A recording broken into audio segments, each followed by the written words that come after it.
Hello, you are welcome to this video. This is Prince, and I'm going to show you how to get straight A's in your WAEC exams.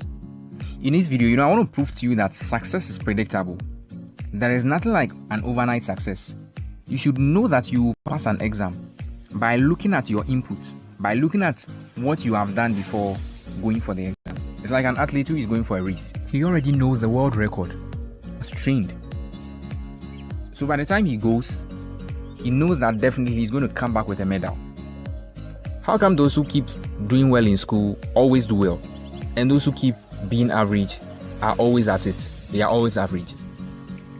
It means there is something those who keep doing well do or know that those who do not do well, they do not know. Now later in the video, I'm going to show you what to do to remember almost everything you learn at the end of your 3 years of study before your WAEC exam. Have you ever tried to find out why those who do well keep doing well? Maybe even those who do well, they cannot even pinpoint it or show you. Everyone reads. The one who passes reads. The one who does not pass reads. I want to show you steps, practical steps. One which no one has mentioned to you before. Anyone who wants to be successful, plan for it. When you watch this video and you begin implementing what I mentioned in this video, you're actually planning for your 8A's. I'm going to give you 5 practical steps to help you get straight A's in your WAEC. And I have a bonus tip. Now these strategies are strategies implemented by those who are always getting the A's, and no one talks about it. And as a teacher, I have observed and I've found out, and just watch the video. My first point is planning. When should you start planning? Start planning early. I mean now. Now Benjamin Franklin said, if you fail to plan, you're actually planning to fail. Preparation to WAEC takes about 3 years.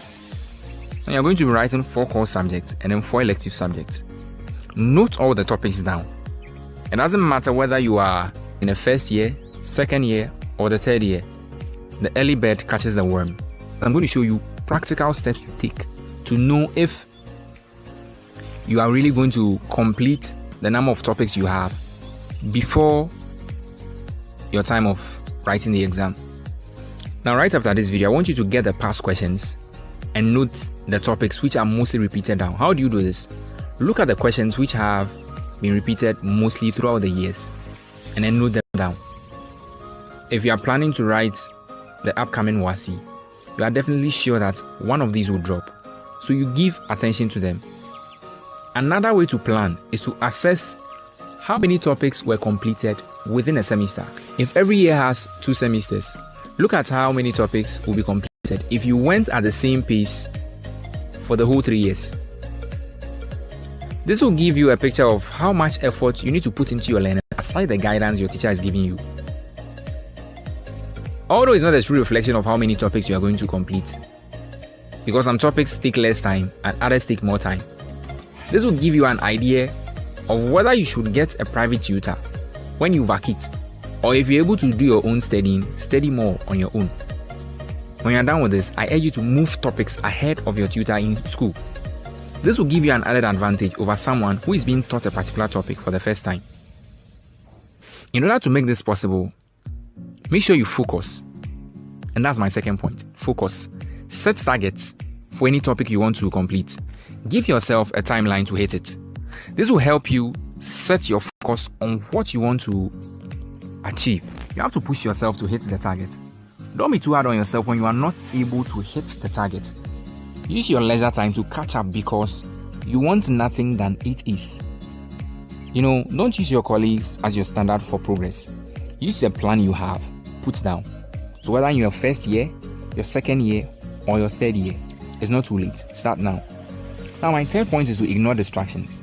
The main source of distractions when you are a candidate preparing for WAEC in your school is your peers, that's your friends. There are times when you are studying and then your friends come to bother you with an argument from a football or from someone. Like-minded people would have almost the same kind of results. Make friends who will encourage you to study other than those who will often tell you spend too much time learning. Instead of allowing your smartphone to distract you, you can actually use your smartphone to get knowledge on an internet-enabled device that exceeds or far exceeds what you can get in your books, you can check this video description. I have the top 5 apps which can give you access to past questions.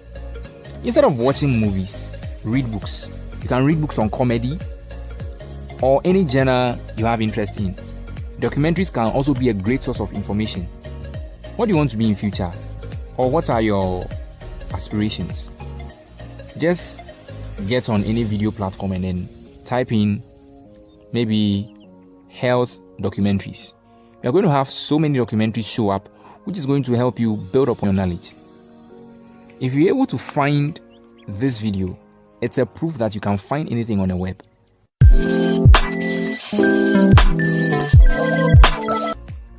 Yearn to understand the topic.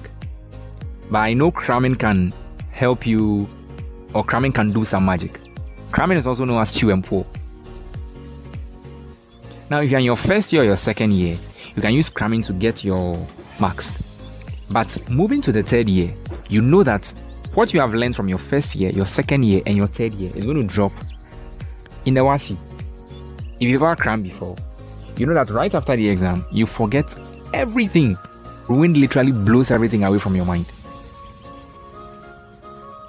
You might not get enough time to cram the whole syllabus from year 1 to year 3.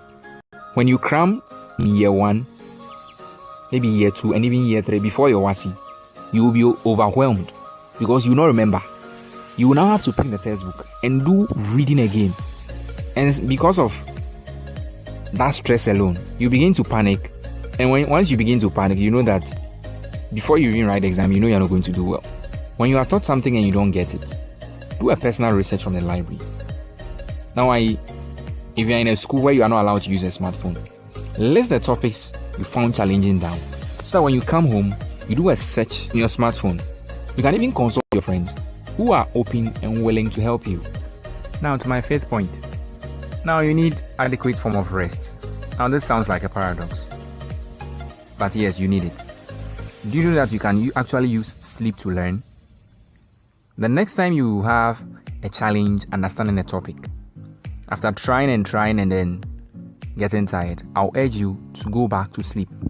Now during sleep, your brain tries to find a path or create neurons to help your mind understand whatever you are trying to learn. After you wake up, go back to the course or the topic. A sleep-deprived person cannot focus. He or she will lack concentration in class, will not be productive, always feel tired. Now, during a 15-minute break or a short break, just take a nap. Begin the all-night studying during the early part of the semester, that is before your exams. Most students are encouraged to learn overnight before an exam, which is very wrong. Now, if you know any athlete or a sportsman, a day before the competition, that's when they rest. Why? To allow them gain full energy while going for the competition. So if you have any exam or you are preparing for your WAEC, the best time to study overnight is before the actual exam. You have more energy and have the opportunity to recall whatever you have learned. Now this is my bonus point. Now with this bonus point, it's actually the way to remember almost everything you learn during your 3 years of study. And the point is this: quizzing yourself or solving more questions. Now, I've said this most of times in my video that after learning a particular topic, make sure you solve past questions, otherwise you are not done. This is because the past questions shows you the standard of the questions. So after solving the questions in a textbook, you know that the textbook is not the standard for WAEC. Also, WAEC is an international exam which is accepted by universities all around the world. So the questions are set to a particular standard. So solve more questions. Solving more questions helps your brain recall. Now let's consider an athlete again. An athlete is always training for what he's going to be competing for. Footballers train by playing football. Boxers train by boxing with others. As you keep reading and reading, in your final exam, you are not going to be reading. You are going to be answering questions. So the best way to learn is to answer more and more questions. So quiz yourself. Right after you are done with the topic, pick questions and solve. That is what will show that you are ready for the exam. Otherwise, you are just reading. And reading will just create an illusion for you that you think you know it. You get there and then that's when you keep fumbling. And as you quiz yourself, you might end up meeting some of the questions you answered in a WASI. One more thing I'll add is this: move ahead of your teacher, so that if your teacher is not able to complete the whole syllabus with you, you will be done. This might sound so stressful, effortful. When you're striving to get it, it means that the benefits are great. Congratulations for watching this video till the end. If you learned anything new from this video, I'll urge you to comment in the comment section so that other students like you can also learn from you. If you found this video helpful, I'll urge you to hit the subscribe button, hit the notification bell so that when I upload any new video, you will be notified. This is Sir Prince, and I'll urge you to keep studying by yourself. Thank you.